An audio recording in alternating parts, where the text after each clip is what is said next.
13 is upon us, ladies and gentlemen. That means we have another edition of Sports Pregame show that is 4th and 4, the show that brings you all of the best pieces of this week in the NFL, leading you into this week's action. Week 13 is upon us, and I am back in the studio once again with my good buddies from Hilo Sports. I'm from Gridiron Gallery Podcast here. As Hilo, we got, of course, DJ and Kelcey coming on in for another edition. How's it going, man? One of my favorite parts of the week. I am doing great. I hope you two are doing amazing today. You know, we're a little recovered, hopefully, from last night's SEC championship affair on Colorcast. Well, recovered is a strong term for that ugly game we just witnessed. There's a whole lot of moonshine that needs to be involved for full recovery from that one.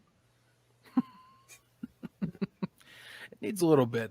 DJ, what did you think of that contest? I guess it is championship week. I know it's an NFL show, but you know, it's a big time during the college season. So I think Kirby Smart needs to hire a fill-in head coach anytime he plays Alabama at this point. Just like literally anybody else besides Kelcey. Just plug in somebody that could sit in there and just kind of man the shelf, and that's all you need.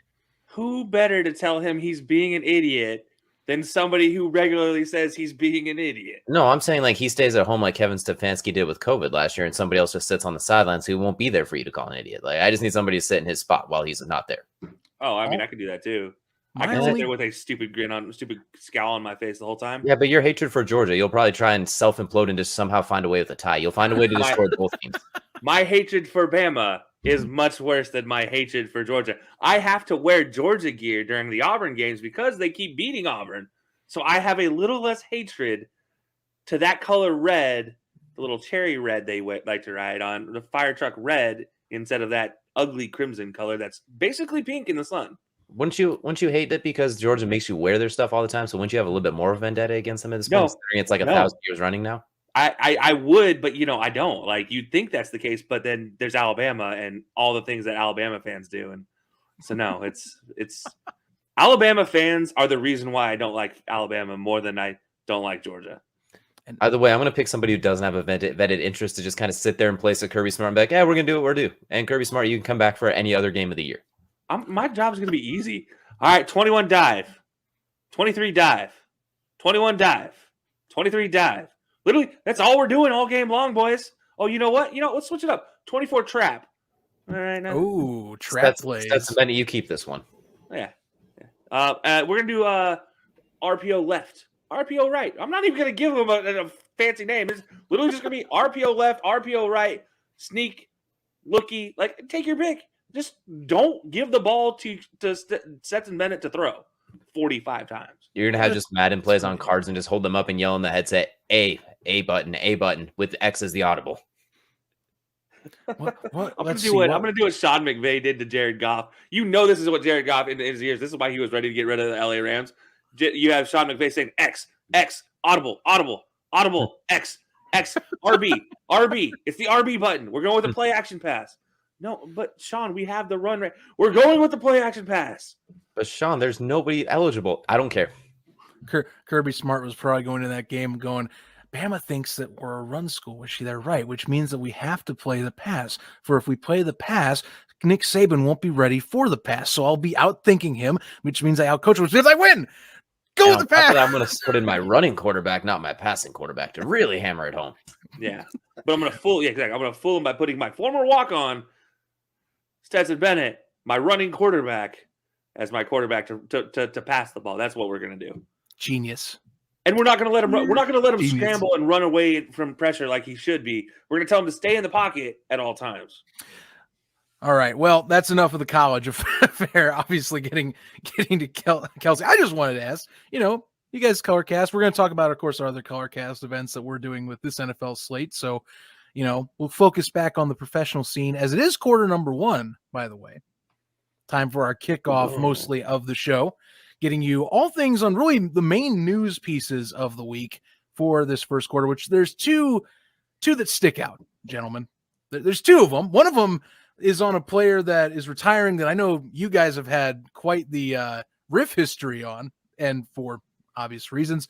The other one gets riffed on a lot and decided to take another PR hit this week, if you want to say. And I'll start with that. I'll start with that story as we lead into it. Antonio Brown and 2 other players, both that are associated or are currently on the Bucs roster, have been suspended for 3 games beginning this week, moving into week 16, for allegedly making fake vaccination cards. And this all started with a tip from Antonio Brown's personal chef that led into this kind of discovery of, and what sounds like, since he's not appealing it, the legitimate thing. It's still an allegation, but it sounds pretty legit if you're not appealing the 3-game suspension. That's how I take it. This is as stupid of a thing as possible. So it was so we have the names right. Antonio Brown, backup safety Mike Edwards, who mostly is just used on kickoff team, and then when they drop into a dime package, and then free agent wide receiver, former Auburn player / last chance U / FAU player John Franklin III. All of those 3 were using forged and or fake vaccination cards, which, by the way, a federal criminal offense, not just a small thing, a full-on federal crime. And this is like, what? And they get suspended for 3 games. They're under review for the league's personnel conduct policy. And the Buccaneers are like, yeah, we're not going to talk about their futures until they come back. So we don't know anything anymore. But how many strikes can one guy get in Antonio Brown? Because don't forget, he was suspended for 8 games last season for the personal conduct policy as well. Like, how many times can you keep messing up and committing a literal federal crime and be given a leeway? That's a good question. I ask about how many chances in terms of your reputation can you really take.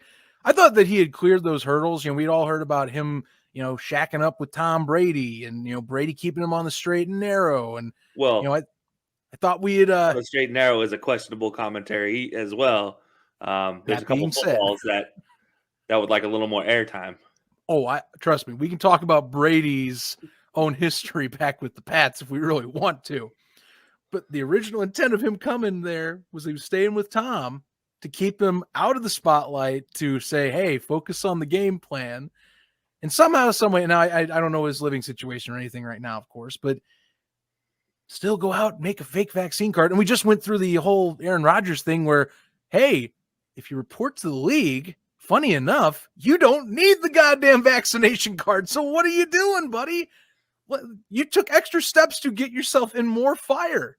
It's like he walked an extra mile to avoid walking half a block. It was the weirdest. You went backwards in order to go forwards. Like, it was the weirdest thing to do out there. Just say you're just like, no, I'm not getting it. Marty Cooper didn't get it. You saw that, and it didn't matter. Plenty of people don't have it. It's your choice, personal choice. You just have to deal with the results of it. And honestly, Antonio Brown's missed so many games with injury this year. If he had to miss games because of COVID, no one would really notice at this point. I mean, he's been out of the lineup so frequently. This was just dumb. This was almost as dumb as the Aaron Rodgers thing. It might even be dumber, considering he went out of his way to try and finagle, not just verbally, but with a documentation. So, Antonio Brown, are we really surprised, though? I mean, honestly, are we really surprised at this point? Like, the more I think about it, the more I want to be like, this is appalling. I can't believe you did this. But I'm just like, no, this probably isn't honestly the worst thing he's ever done now that I think about it. So it's like, anyway, AB gonna AB, I suppose. I miss Antonio Brown when he was Antonio Brown. Since AB came into the picture, what has a booming business? It's like when Manny was like the commentary about Manny being Manny Ramirez. Like when that commentary started, it was like, is the juice worth the squeeze with this guy anymore? Like, not really. Like, it was cool at first. It was funny, like walking into the empty thing in Fenway Park for a second, like walking to the door. But then it's like, okay, hold on, what are you doing? Now the production and the tomfoolery don't line up as well too. It's almost like the Chad Johnson, the Chad Ochocinco thing, just a little bit more expedited because you still had a couple years of Ochocinco before it got goofy. And now it's like AB, it's bad. It's I don't know. It's like AB went from arguably one of the best receivers we've ever seen to social media tomfoolery mess. Like he's like NFL's Jake Paul or something at this point too. It's just like it's something you just like. You can't look away because it's so ridiculous. Whatever way you want to look at how him and Ben Roethlisberger's relationship broke apart, because that's a whole debate and talk about its own right about that whole locker room situation in Pittsburgh. Let's look at the ones post Pittsburgh, which I always am like, okay, we go to then Oakland, now Las Vegas. let's see, you punch a GM in the face, you get fined for not attending practices as frequently as you need to, things that a normal player does. I don't care how much you get paid, you should be attending your practices. You get frostbite for cryogenic therapy during training camp. Because you refused to wear the protective gear because you thought it was going to make you sick. Mm-hmm. I mean, 3 things in a row. Then you make a public spectacle of your wanting to be released from the said Raiders, and pretty much looked like you were ready for this the entire time. Have production crew and everything, filming yourself like it's a documentary. And then you go to New England. Other stuff, of course, legally happens that goes off the field. And then he also does legally get involved with being arrested for punching a moving driver and trying to essentially take the truck. I could go all day with some things that happened, of course, a few years back. I think it was only 2 years ago. But now you get this, and it's like another one that's like right on the pile. It's like, I thought we were past this now. Like, I thought we were going to get a calmer Antonio Brown. Now we got some dude making vaccine cards. Like 33 years old. 33 years old, by the way, and doing all this stupid stuff that kids that are 20, 21, 22, 23, 24 in the league, the majority of them aren't making the same mistakes, which makes you wonder, like, why are you doing this? Who is enabling him to do these things? But who thought it was a great idea to send Antonio Brown a fake vaccination card when you could have just been like, dude, go to Publix and get your free shot in the arm. You're in South Florida. There's a Publix on every corner. You literally just walk in there and they're like, hey, you want a vaccine today? And he'd be like, hey, I want a vaccine today. Or better yet, you live in Florida. Nobody cares. They don't even wear masks in Florida. Like, don't do it, dude. Now you got – so here's the penalty for the forgery, by the way, is up to $250,000 fine and up to 3 to 5 years in a federal penitentiary. It's an and/or, but he has enough money, he's probably going to pay the fine. And that's going to be it. Unless a judge really just wants to make a point of him and he pays the $250,000 fine, the max penalty he could pay, and then spends time in a federal penitentiary. Like, this isn't just a stupid moment. This is a legally bad move, dude. Like, you should have never done this. Well, and you know how bad it is when you have both the NFL and the Players Association for the said NFL jointly make a statement. I mean, for those that, I mean, come on. How often is it both of them come together and sing Kumbaya like they're best friends? Because and of course, it's not like every players union is friendly to each other with the said league they're in, but DeMaurice Smith hates the NFL. I know these guys are still pretty bitter. It's not like MLB bitter, but it is still at a level where you're going, okay. I mean, if things don't play out, we see some shouting matches every few years and things escalate, and they come together and say, yeah, no, this is crap. At the same time, like, yeah, no, this is a public health issue. This is garbage. It shouldn't be taking place anywhere. Won't even appeal his judgment, and that tells you everything you need to know. Right, exactly. The appeal process being not even entertained, whatever lawyers speak you want that they threw out there, that just says it all right there. No appeal? Okay. I blame Mike Tomlin for this, because going all the way back to that Facebook Live that he enabled him, and afterwards it's like, well, we're not going to punish ourselves by punishing him afterwards. And then from that point on, it's been all downhill. So I blame Mike Tomlin for this. Somehow I'm going to round it all the way back to him from like 8 years ago. But for not punishing him in the first place, for the first time the kid cried wolf, and now the kid's screaming wolf all over the place. So I'm going to blame Mike Tomlin for this one. Just going to find a way to twist it back to him. You're not wrong. Timeline matches up pretty well to when AB started versus when Antonio Brown disappeared. Right. How those Steelers got to AFC Championship games is nothing short of sensational. It's almost like the Florida teams where you had guys like Aaron Hernandez, the Pouncey brothers, like the amount of led by Tim Tebow. Like, could you get any more contrasting of personalities with Urban Meyer, the head coach? How that team got to a national championship, I feel like the Steelers are the NFL equivalent to when you just look at the collection of personalities. You're like, what? How? Yeah. He ain't lying. There's no fault in your statement, sir. And that's all there is to it. Well, I guess since Zach teased, I guess that leads us to the other part of the big thing. Yes. The quarterback of those teams, Ben Roethlisberger, sounds like he might be done with the Steelers, huh? Sounding that way. I mean, it's pretty strong reports here, especially ESPN's one where it's Schefter saying that you not only have him talking to former teammates, but he's saying that the organization, according to his sources, is sounding like they're readying themselves, like this is it. The final 5 games, maybe even more depending on their wild card status. Although I'm saying it's the final 5. I can see DJ's face. I'm thinking it's the final 5. This is a fading ship right now. Let's cue the final countdown music now. Let's just go and get it rolled up. You beat me to it, man. I was getting it queued up. If only we had it ready to go as he's saying it. It's okay. We don't need no copyright or nothing like that. We're cool. But just kind of adding on to that, I think it's kind of the right move. I mean, it feels like it's the right decision. I think we all agree that almost last year at the end of it, we saw him kind of falling off. And at this point, Ben's had a Hall of Fame level career. You're clearly not quite the same. The Steelers need to retool everything. They need to figure out what they're doing moving forward. Just mutually part ways. It sounds like Big Ben might actually be done. And if that's the case, good on him. Right off into the sunset. It's go and get your final 5-game tour out now. It's the right decision, I think, at this point. He still has a little bit of game left, but he's not the same, and he knows that as well too. He doesn't have the longevity skill set necessarily. His skill set was peak early on, and then it kind of falls hard. And I think it's starting to fall right now. And if he tries to come back one more year and if the Steelers let it, it's going to be a train wreck next year. It's already rough this year, and there's not a whole lot they could do to make it better. Honestly, they talked about Tom Brady falling off the cliff for the last decade. I think he's peering over the cliff, if not completely parallel Michael Jackson leaning forward over the cliff right now. Hang on. You don't talk about smooth criminal all the way leaning. Look at him. He ready to, as you were given the solo performance. And copyright. Yep, there we go. That's where we cut it off before they cut us off. But yeah, no, that is the ultimate.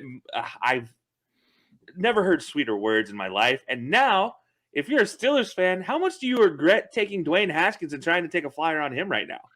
Because now you're going into a quarterback class going forward that there's a lot of question marks, and there's not a whole lot of guys that are ready to step in immediately and play. There's a few that might step in and Mac Jones their way to it, but obviously I don't think like Mac Jones is actually playing. I think like Mac Jones was supposed to play because how he's actually playing is way above anything anybody could have expected right now. But I really, if you're Steelers, like Mason Rudolph is not your answer going forward. And so what are you going to do now? Are you going to try to get Dwayne Haskins out of a strip club and get him into a game? Like, what's your goal? What's your end goal if you're the Steelers right now? Russell Wilson. I joked about it before, and I literally said, what a better matchup. What can there not be a better personality matchup than Mike Tomlin, the most PR-friendly coach, and Russell Wilson, the most PR-friendly player? They have deep threat receivers. They need to build an offensive line. They love to trade away their picks. Seattle needs a buttload of picks. We talked about this on our podcast where I said Seattle's in that position where they might have to consider blowing it up.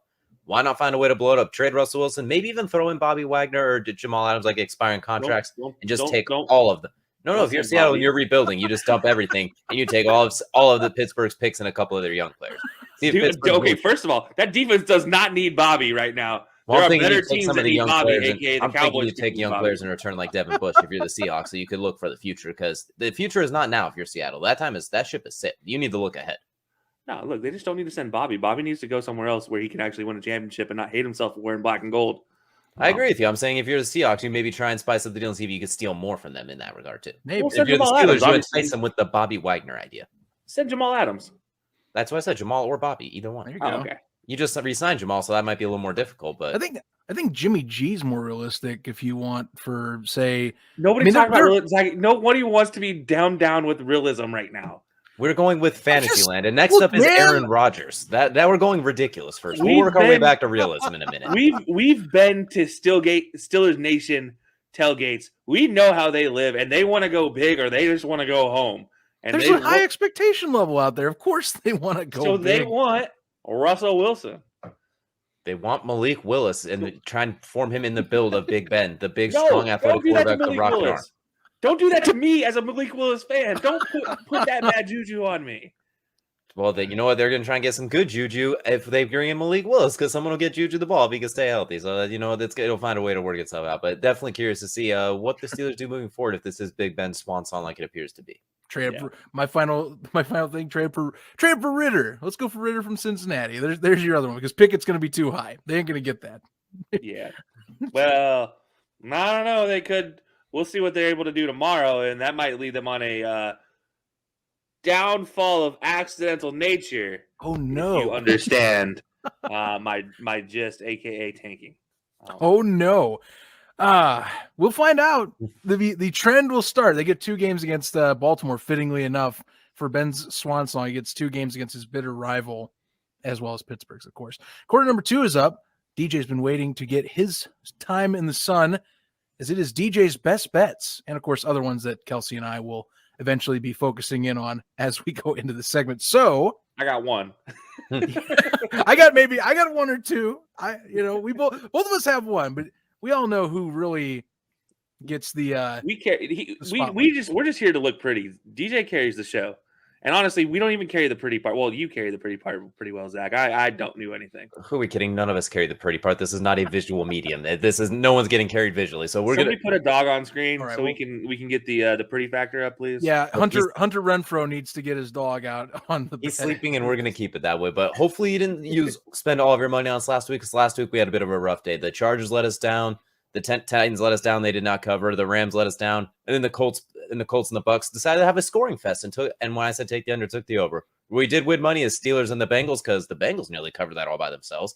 And the Browns versus Ravens taking the under. They covered that really efficiently with very mediocre offense. So a little bit of success last week, not quite as much as the week before. But coming into this week, we're going to start with some spreads.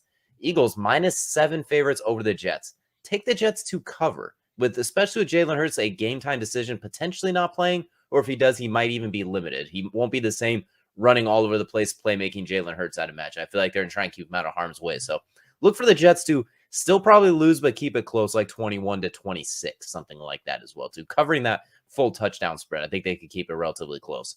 And speaking of spreads, Kansas City -9.5 favorite over the Broncos. Take Denver to cover that one as well, too. Kansas City will win this game. I think we all agree with that one. We'll talk about that during the pick'ems, I'm sure. But Kansas City's been absolutely dog you-know-what against covering the spreads this year. They have not, I feel like they've only covered a couple of them. They've been really bad at it. And the -9.5 over this Denver team that is so gosh darn fluky and likes to ruin everybody's betting odds. Look for Denver to keep it weirdly close, like 24-17, something like that as well, too. And Kansas City is not exactly a high-flying scoring machine quite so frequently now, too. They're not the same offensive juggernaut. So look for that one to be weirdly close, even if Kansas City controls the whole thing. Denver gets maybe a garbage touchdown to close the gap. So take both of those underdog teams to probably lose, but at least cover the spread and maybe steal you a couple dollars. Looking at the plus minuses, I'm looking at Washington as a +102 underdog over the Raiders, and I like Washington to potentially win this one outright. So look for them to get some underdog betting numbers as well too. And now for the over/under segments, probably our favorite ones too. Bills versus Patriots. Last I saw, this might have been a typo or they just haven't changed it, or they're putting a whole lot of stock into the fact that there's supposed to be a snowstorm. 41.5 points was the over/under. Take the over on that one. Even in a snowstorm, Josh Allen will bulldozer his way to get you 20 points. And Mac Jones throws it 10 yards down the field, and they have a top 5 running game in the league this year, because why wouldn't the Patriots be top in everything as well? Look for them to get 24, and just like that, you got a 20-24 game, and you got the over on the spread as well, too. 41.5 just seems incredibly low. Maybe they change that between now and then, because I imagine that's going to – I think we're going to see that spike up when people start to see that, because that seems a little bit low. I don't know about you guys, but that's the lowest one that's the second lowest one of the week. And I'm honestly surprised to see that one. So I'm taking the over on that one, and I'm hammering it home before it changes as well, too. And now I look at Washington versus the Raiders. Going back to the game, 49.5 points, one of the highest ones of the week. Take the under on that one. Washington, I think, will play a little more ball control. There's no Darren Waller. I think the Raiders, that with the exception of that Cowboys game, they've struggled to even score 16, 17 points the last month or so, especially since everything started kind of coming crashing down. It took Hunter Renfro and Desean Jackson strapping the team to their back against the Cowboys and carrying them, and overtime on top of that. So look for this one to stay under relatively close as well. A similar type score like 21-28, which will still result in a little bit. That would be a 49 when you have 49.5. So I don't think it passes 28-21. And then Colts versus Texans, 44.5 points. Taking the under on this one, mostly because I don't think the Texans are going to hold up the end of the deal. The first time they played, it was 31-3. That is a complete juggernaut by the Colts against a mediocre team, but it's still 34 points for the over-under. That's not enough. I look for the Colts to run the heck out of the ball this week, too, just kind of as a great big middle finger to everyone complaining they didn't run the ball enough against Tampa Bay, which good luck running against a 5-2 defense with Vita Vea in the middle and Levante David and Devin White.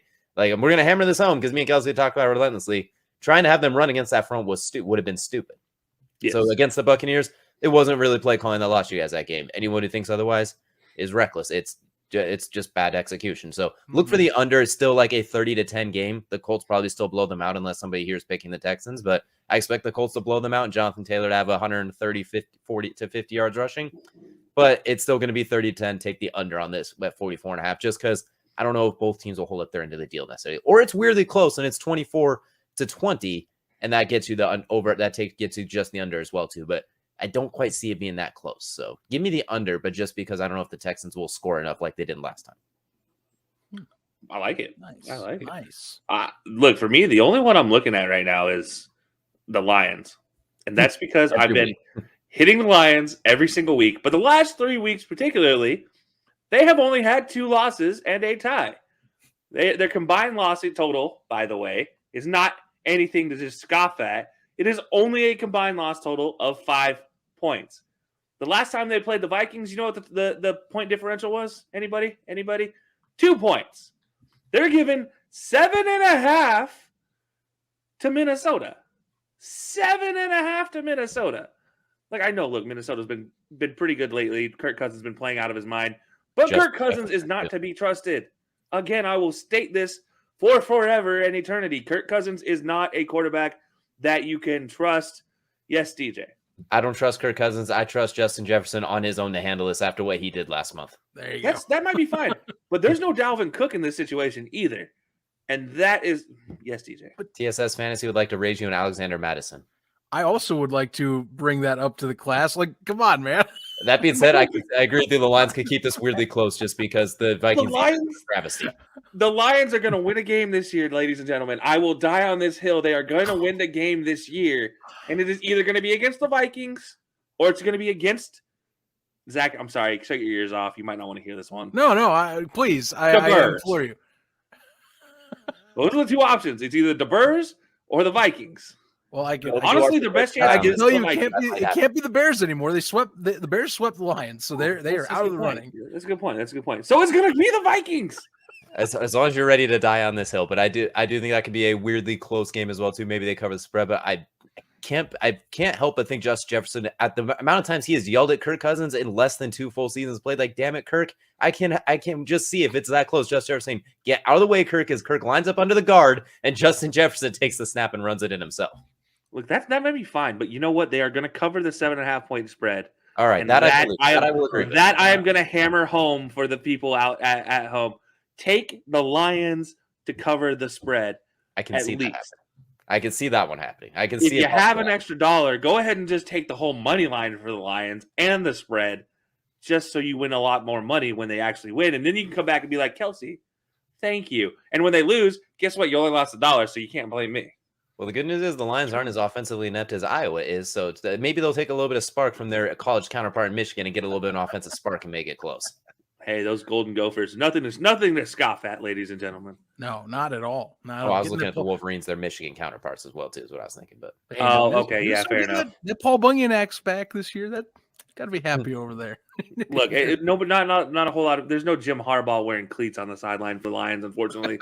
You know, there's just a Dan Campbell trying to eat ankles. A defeated Dan Campbell, though. I mean, come on. You've seen the meme. Every week he looks like he is about to have an emotional or a nervous breakdown. To be honest, I don't blame him. Like South Park. I mean, like, of course he does. Like, literally, could you imagine? You have been the utmost closest anybody has ever been to winning games, and you've been gypped by not offsides calls, a 65-yard field goal that double doinks. Like 66. It was even farther. Yeah. Like, how do you, and then offsides that aren't called again, and then holdings that aren't called, or then PIs that are called that shouldn't be called. Mm-hmm. And like, at this point in time, if you're Dan Campbell, you're like, do I need to like sacrifice something to the gods, or like, what do I need to do? Who do I need to sacrifice? Because I'm going to do it. I'm going to get a win this year.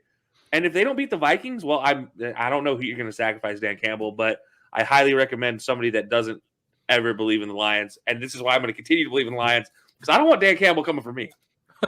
Before we get out of this one too, I just want to add on to the Bills in the past is now 43.5. So I still say take the over with that one as well too. It seems like it's slowly starting to climb, but I still think even in a snowstorm, they will find a way to each score north of 22 points. These are the elements that obviously both of these teams are well adept to. And I mean, hey, run first. I don't know about you, but that screams New England's bread and butter right down every possibility. For Buffalo, I mean, Matt Breida has found some stability, but if this was a few weeks back, I'd be going, oh, Jesus Christ, Zach Moss and Devin Singletary have not been helping you. No, Josh Allen is running back one. I know you could say Josh Allen will have 100 yards in this game. If need be, he will find a way. He will run away from Matthew Judon body built by Taco Bell, and he will find a way to get that 100 yards, and they will cover that spread. In some way, shape, or form, they will get that over-under above 43.5 to come on.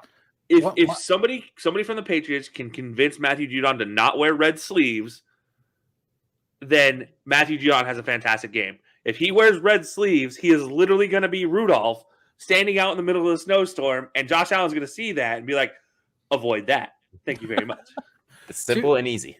Two ones that are similar cases as for my quick last one here. Cardinals and Eagles both have game time decisions for starting QBs for Kyler Murray and, of course, Jalen Hurts. Both games can be, to me, affecting your spread and your over-under just by placing a bet. I'm telling you, for myself, that was my whole shtick was, I don't know. Of course, every bet has caution, but definitely proceed with caution if you are watching any sort of news wire coming on Sunday morning right now. If you're going to bet on the Cardinals or the Eagles to do anything for you, you better be waiting for a Schefter report or Jay Glazer to give you some piece of advice, because I would not be touching those yet until I get something solidified. Definitely be like me and start Matt Stafford purposes too. Mm-hmm. Absolutely. It's bad. Well, folks, we have reached halftime. We have a special halftime this time. We're not. We love the intro that, of course, Kelcey has made for the show. No, it's our special PR people, our special graphics people. You know, don't we know? Yes, the special PR folks that I obviously know make these things independently of this show that we do. I knew that. We obviously aren't the ones that put the hard work in for the show. Like I totally knew that. We have a BellyUp PR team that is working with us.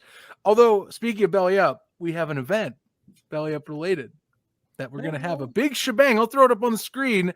Kelcey's got a bunch of details for you folks. Here's our halftime. We're going to be all rocking in Cleveland next week.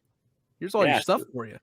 Yeah, so obviously we have the BellyUp Sports tailgate. You guys can read it right there on the screen. Please tell me you can read. Otherwise, I'm going to sound like a goofball telling you all this fun stuff. We're presented by Colorcast, which, by the way, we are live on Colorcast right now. So shout out to everybody who's tuning into that. Shout out to Evan from Colorcast, who is checking out and helping us with this event. But he's not the only ones. We have, Brewdog. By the way, if you haven't heard of Brewdog Brewing Company, they will be providing us beer, and you can come chat with their lead brewer and a few of their marketing people, as well, as they'll be out there handing out free beer. You just have to be 21 and older. And for those that don't drink, they do have non-alcoholic versions that they'll have as well out there. So you have some of those. And also, we'll be teaming up with Top Dog Tailgate. They are located at 890 West Summit, which is where we'll be located at. And you come down, donate some money, get some amazing food. And let me tell you, if you guys have not followed Top Dog Tailgate on Twitter yet, go do so. They tweet out their menu every week, and they're going to do some special Baltimore-themed food this week. And I can already tell you guys, we're going to be live streaming the event. And I can almost guarantee about 80% of the time I might have food in my hand. It's either going to be food or a drink, because it's going to be cold. And what better way to take the cold away than with the warm fuzzies of a beer or warm fuzzies of great food, because both of those things sound great. So come down, meet some new friends, get some beer, try some new beer, and it's going to be absolutely fantastic. We're going to be down there. We're all going to be ready to go and having a blast. This is going to be live streamed on Colorcast, as well as hopefully if we can make the equipment work on our Twitter page as well, and our YouTube. So that'll be a lot of fun. And if you guys can't make it down, just jump in on Colorcast, jump in on YouTube, make comments. We'll do our best. Honestly, we'll probably hear you more on Colorcast than we will on YouTube, because the screen might be a little further away. But it'll be a lot of fun, guys. And if you guys check it out, that's going to be December 12th. And we're going to be down there from 9 to about 12:30, 12:20. Kind of depends on when we're going to do the giveaway. And by the way, there is a Joe Thomas jersey giveaway. Buried the lead on that one, didn't I? Signed Joe Thomas jersey giveaway. Be sure to enter that. We'll have the details on how to enter that coming up this week as well. And you can also enter that in person. So we cannot wait for that. And don't worry, we'll be promoting this heavily as the week goes on. So even if you say you don't get a screenshot of this beautiful graphic here, trust me, you'll have plenty of opportunities to save yourself the details as we promote and get you guys all set up. It's going to be a big deal. Yeah, and there you can see right here, I updated the image, the Top Dog Tailgate at 890 West Summit Street. So if you're in Cleveland, come on down and check us out. That's the best way I can say it on your way into the game. Or if you just want to come check us out with food, go do so. And then you can head over to Brewdog and finish out your tailgating event and watch the game at their brand new restaurant. Mm-hmm. Good times ahead. It's going to be a blast. I'm excited for it. Brewdog is an excellent brewery. I've been able to enjoy a few of theirs, and I'm looking forward to that once again. Big in Columbus, so yeah. All over the world in Cleveland now. They're worldwide, but brewed in Columbus. So that's where they're gonna have a small single batch brewing place here in the Cleveland area or in the Cleveland outpost. So they'll be making their own single batches. So that'll be actually something really cool going forward. But that's once they get it all set up. They just opened, so give them time. Yeah. I think that is going to be an awesome event. Again, we'll be promoting it all through the week. This is a massive one for us for BellyUp and for Colorcast. It's going to be a fun time. Plenty of us are personalities, and we'll hopefully have plenty of those Colorcast personalities that we have connected with jumping on too, at least digitally with us. So If you're out in Cleveland, it's going to be a blast. Seriously, check us out. Absolutely, guys. That's going to do it for halftime, though. As we jump in, second half, guys, we got fantasy. We already kind of hinted at fantasy, funny enough, with that last segment, with, of course, with Kyler and Jalen Hurts, because those are going to affect your fantasy picks as we're jumping in for our starts, our sits. Really should add on the sleepers, too, because I know all three of us, we add sleeper picks every week to this. And all of my picks are sleepers because I don't know which way they're going to go. I mean, that's a theological question, or philosophical question, I guess, with fantasy. Is everyone really a sweeper pick? Because even if you have high certainty, couldn't anyone just have a fall off week at any given time? Tyler Lockett, Mike Williams, the entire season. Pain. So much pain. DK Metcalf. No, DKY. Yeah. Why you do this to me? On one of my rosters. It was so hurtful. Well, I'm going to go ahead and get mine out of the way just because I only have two. So my start for the week is Foster Moreau. If you guys haven't seen Foster Moreau, will be playing. You got mine too, but I got backup. I was ready. Yes. This is why I wanted to go first, ladies and gentlemen. I got it out of the way. Foster Moreau, start him. Look, he's going to be Carr loves his tight ends. That's why Darren Waller is so fantastic with his weapons. Foster Moreau, obviously not as mobile as Darren Waller, but he still will be a very eligible start here for you at a tight end spot. Also look for maybe Logan Thomas at a tight end spot as well to pick up. But the other one, and this one is my sleeper, as I say, every one of my picks is kind of a sleeper in their own right. And this is why I'm banging on the Lions' door all day long, is Josh Reynolds, the wide receiver, formerly of the LA Rams, now here with Detroit. You need Jared Goff to throw the ball to somebody. Well, guess who? Josh Reynolds is your man. He's going to light it up this weekend. And I foresee good things for the Lions this weekend. I'm going to be wrong. If this is going to go on the end of the year cutscenes of, wow, he really said this all year long, didn't he? And we're all going to laugh at me as they don't win a game. But you know what? I'm going to keep in this moment, I'm going to keep banging on the Lions. They're going to eventually get their win, and this is their week to get the win. Josh Reynolds, start him. Okay. All right. So I see where you're going with that one. Mine will be relatively quick as well, too. We're going to start with the starts I'm looking at, too. I'm looking at T.Y. Hilton. You start him. He's playing in Houston, the house that T.Y. built. He has more than 1,000 career yards in that stadium alone. Like, that's all you need to know. I don't care if he is pronounced clinically dead on the field. If he's playing Houston, you put him in your starting lineup. And looking at another guy that's been a little disappointing this season, but has started to come on strong as of late. Looking at Brandon Ayuke, the receiver for the 49ers. Deebo Samuel out for a couple of weeks. Brandon Ayuke has really started to look a lot like that guy that everyone had a complete crush on in the preseason, whether it's for fantasy or when they're picking the Niners to go far. Look for Brandon Ayuke to continue to up his game, and now that Deebo Samuel get a lot of those touches that Deebo is getting as well. And the 49ers with a relatively favorable matchup this week, I think, as well, too, against Seattle. I think Brandon Ayuk's going to find some open space. For sits, I'm looking at all of the Patriot receivers just because if it is a snowstorm, I think this is going to be dependent on them running the ball in these short passes to the tight ends and underneath routes. I don't expect a Kendrick Bourne and Nelson Aguilar. I don't expect any of those guys to get loose and give you a lot of points. So if you have a Patriots receiver for a flex spot, maybe sub them out for a guy like Amon-Ra St. Brown from the Lions. Maybe he's a guy that can go off for you as well, too. And then I'm also sitting Saquon Barkley. It sucks to say that as well, too, considering he's probably somebody's first-round pick, which if you've listened to any of the casts that Kelcey and I have done before or any of our podcasts, You don't draft Saquon Barkley in the first round unless it's the last pick and you get back-to-back double dip opportunities. The injuries and the fact that there's just nobody there to help him. Plus, there's no Daniel Jones this week, and you're going against the Dolphins defense, which has resurged in the last month. Good luck. I can't see a situation in which Saquon gives you adequate points where you can't replace somewhere else with a guy like Matt Breida. So that's what I'm looking at is start T.Y. Hilton and Brandon Ayuk. Look for them to surprise. Patriot receivers, Saquon Barkley, probably give them the sit this week. Oh, Zach, you're muted. God damn it. Can't avoid everything.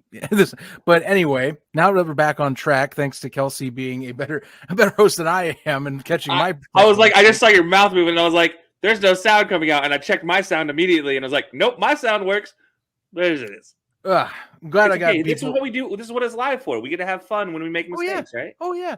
I'm glad I have people that catch me for stuff. We all got to support each other's backs, That's it. Yeah. Okay. Yeah. So as I was joking around, and I know that as I was joking around, Kelcey and I, because I usually start out fantasy, Kelcey, it seems like I'll snag something and he just gets at me. So this week he gets his crack at me and gets Foster Monroe, because I was going to say it too. And I have Darren Waller, and I was devastated to lose him, but Monroe stepped in adamantly against Dallas, played the part. He's had flashes this year, even with Waller starting. So that's why I kind of have him. But my other starter that I'll say, just in terms of if I'm not going to take Monroe, I actually think Kirk Cousins will be your optimal choice against the Lions. And I know that Kelcey just said that you're going to see the Vikings get their first loss, but I'm been impressed with Cousins this year. I mean, he has been insanely efficient. He has actually had really solid fantasy production. He's a great floor player, and I think this is another option, at least against Detroit, where you're going to see that floor possibly become a better ceiling this week. So that's why I'm taking Kurt. I think that Detroit, it's been a tough sledding. It is a divisional matchup, but I don't know. Minnesota at least has something to prove. They're definitely in the wild card hunt. They're going to be hitting the gas as much as they can, and they don't have to lean as much on Cousins. Remember, Alexander Mattison still is an excellent handcuff, and has been able to step in really at a nice production rate with Cook being out at times. As for a sit this week, I got two teams I'm going to look at, but really Kyle Pitts I think is going to be a sit this week if you have a chance to swap out. He's been better at not having bust games. Earlier on in the season, he was kind of that boomer bust type of player, but of course with Ridley being out for his own reasons, he's had to be the primary target, which is why I think you're going to see Tampa Bay focus in so much on him in this contest. I think that they're going to mitigate him. Also, as in terms of sit, but for a different reason, Carson Wentz or anyone on the Colts, I think that's a passing side of things. I just think you're going to lean on Jonathan Taylor more. I mean, it's the Houston Texans. Really, you could just lean on your workhorse for this one, the leading rusher in the NFL. And unlike last week where you're going to see Tampa stack the box, I think Houston's going to try that, but I think they don't have as much talent to prevent that said thing from happening. So I think avoid Carson Wentz, avoid Michael Pittman if you can. Hey, T.Y. might explode, but that's my angle on that, is that you can just lean on Jonathan Taylor and do as you will. As my sleeper, I got a few of them. I think I'm just going to go with this just because lately he's been putting up the numbers, and I think that that's going to be the case for this game because of the fact it's a snowstorm. I mentioned earlier, Matt Breida, he stabilized the offense for the Bills in terms of the running side of the ball. I think if you still have a chance to go for Matt Breida, if he's still available on your waiver wire and you need someone to put in that flex spot or maybe an RB2 if you somehow get an RB3 or one of those weird receiver RB tight end type of spots that are some of these leagues. The double flex. Hey, go and take a look. He has been getting a established base of touches the last few weeks, and he is outperforming Devin Singletary, and they've to the point pretty much had healthy scratches now for Zach Moss.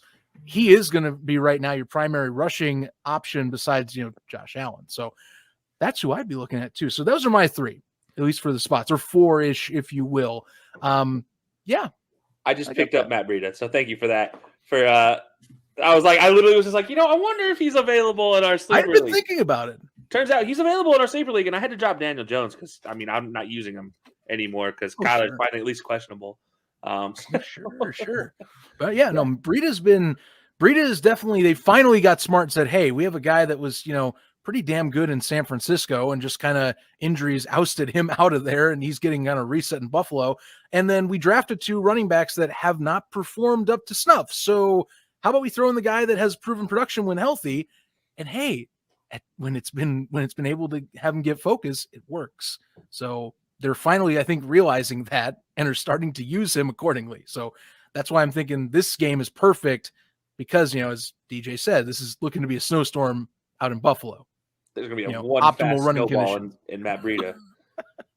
If they go all white, if Buffalo goes all white in their uniforms, he's literally going to look like a snowball flying at somebody right now. We decided he's just going to impact, and it's just going to be like boom, explosion of snow, and you're just like, oh, Matt Breida just did that, man. They decided to wear camo. Please don't. They can't tackle us if they can't see us. That's why they go all white. Go look like a stormtrooper in the snow. Like you'll be fine. You look fantastic out there. To make the illusion even better, they'll just so that they don't have that bright blue, they'll go and throw the retro 60s Buffalo logo that's just only red and kind of like minimal designed, where it's like that's the only blip you can find us is just that. Same concept with Matthew Judon though. That is going to be a target in the snow. Like, man, that red is like, boom, I'm seeing it. Like, at least with blue, it kind of blends into the outsides. Like, everybody else in the crowd is going to be wearing blue. So the blue will blend in with that, like, a little bit. So you won't know depth-wise. But the red, that stands out real quick. Yeah. Just enough in the snow. That's all you're going to need. That should be fun. I hope it is like a blizzard, just because I like seeing those type of games on TV. I mean, we all remember at least Philadelphia and Detroit a few years back, and how that was incredible in its own right, seeing like LaShawn McCoy having snow stuffed in his face mask and everything. I don't know. I'm hoping for one of those games. So much better than grass. By the way. I can tell you from experience, playing in snow is so much better than playing in it is bad rain. Snow all day long. It's fun. It's fun. I've had a chance at least once in my life. Yeah. I've had way too many chances, and there's certain days you're just like, I'm done with this. Then there's certain days it's like that perfect snowfall where it's just light enough. It covers just enough of the field that it's like soft, but not enough that it's above your ankles. And you're like, oh God, I'm already slow. Now you're making me go through snow type of thing. Like, yeah.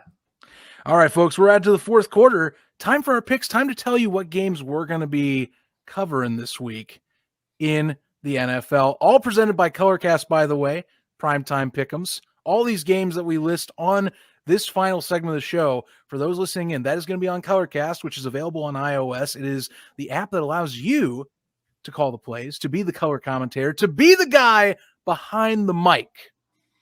And you are able to replace those, like, say, a Jim Nance, Tony Romo, Chris Collinsworth, and Al Michaels. Although I don't know why you'd want to replace, say, Al Michaels or Jim Nance. But, hey, if you can definitely replace Chris Collinsworth, though. Yes.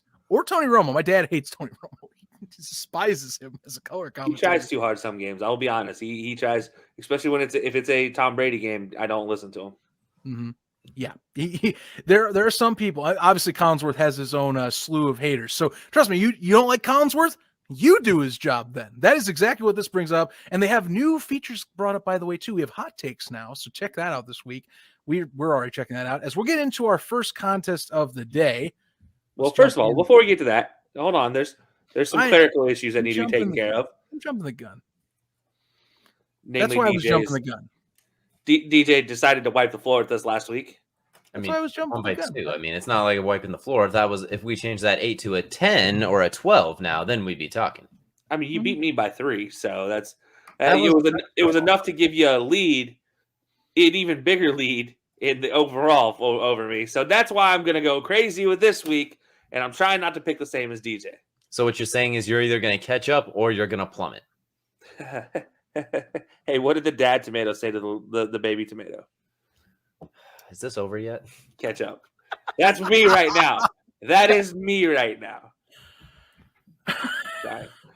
Dad joke of the day. Hey, look, I told you, it's dad jokes are us, man. I got to get one in a day.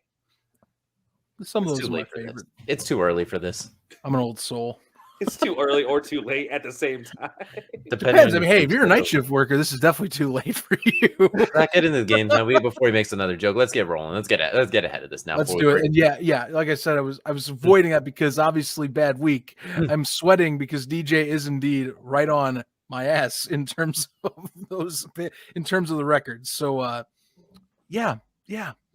I am sweating a little bit, and maybe we'll get a chance, as we're going to be sweating even more so this week. Maybe I have a chance to separate myself. Although DJ and I are on the same brain, we're on the same brainwave here. In terms of this is the 405 contest for the football team taking on the Raiders. Still not used to calling them a football team, by the way. It's weird. I can't wait till they get a mascot that they can at least put their name behind. Kelcey going with Hector with the Raiders. I think this is a pretty good split matchup, and so much playoff implication involved.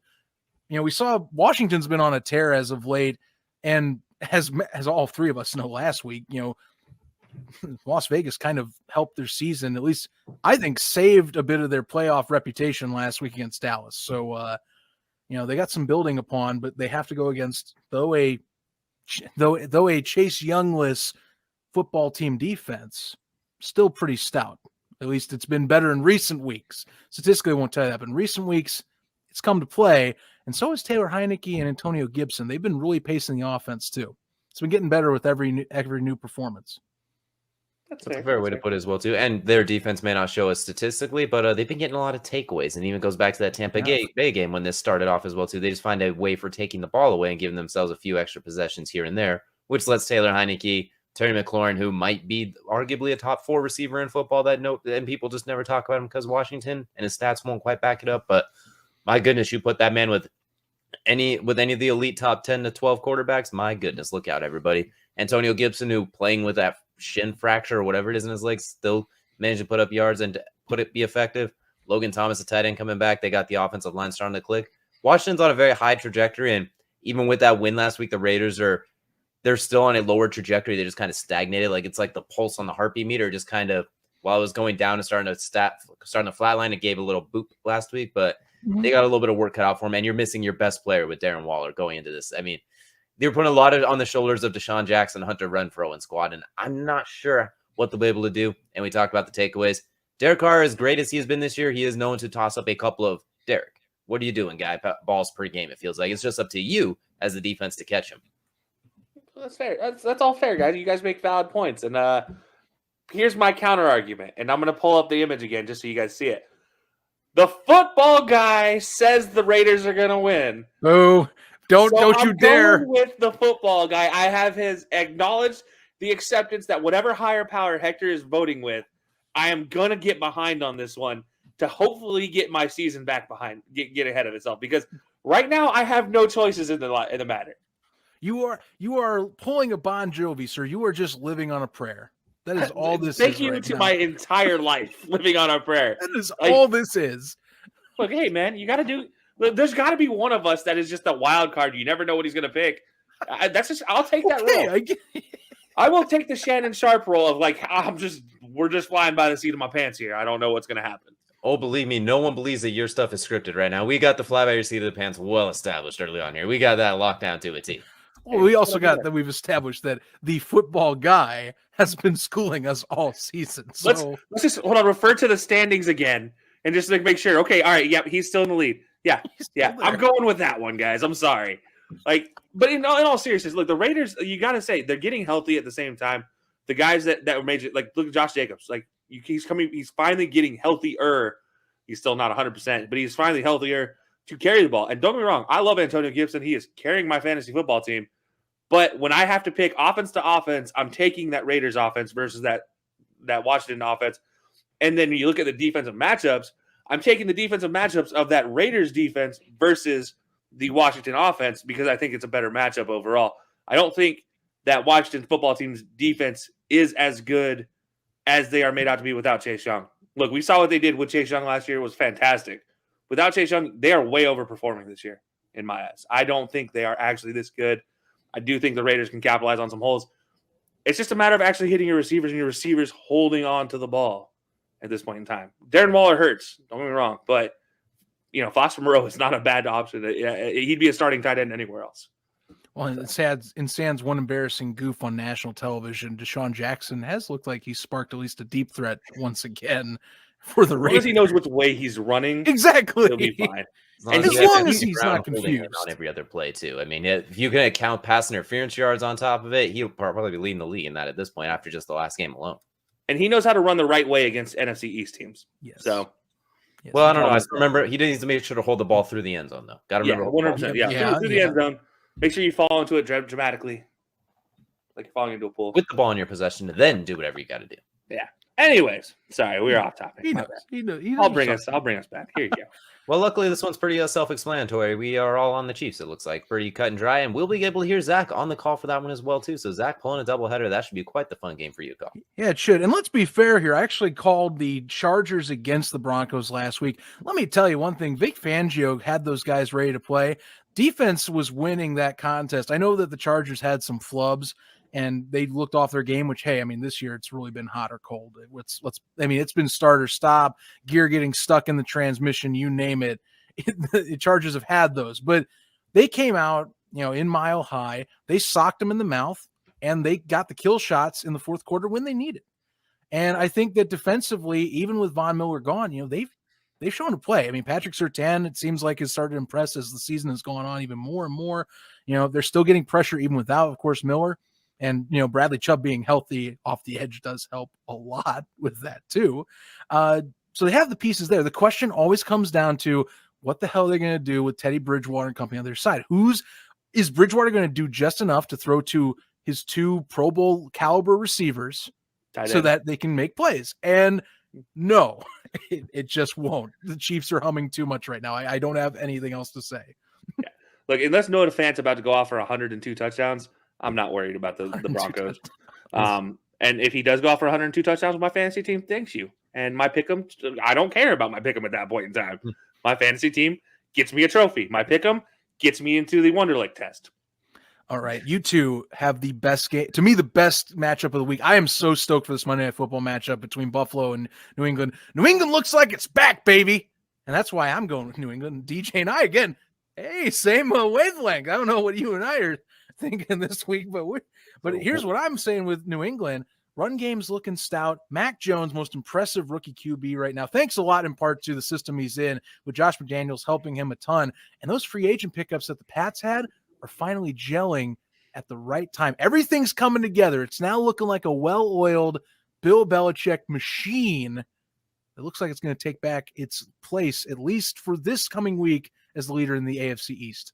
I'm so booking what it right you're telling now. me is Kelcey's jumping on the Hector coattails and following the football guy, and Zach's jumping on DJ's coattails following the foot betting guy. So just to try and make sure I don't catch him. I see how this is working now. That's about it.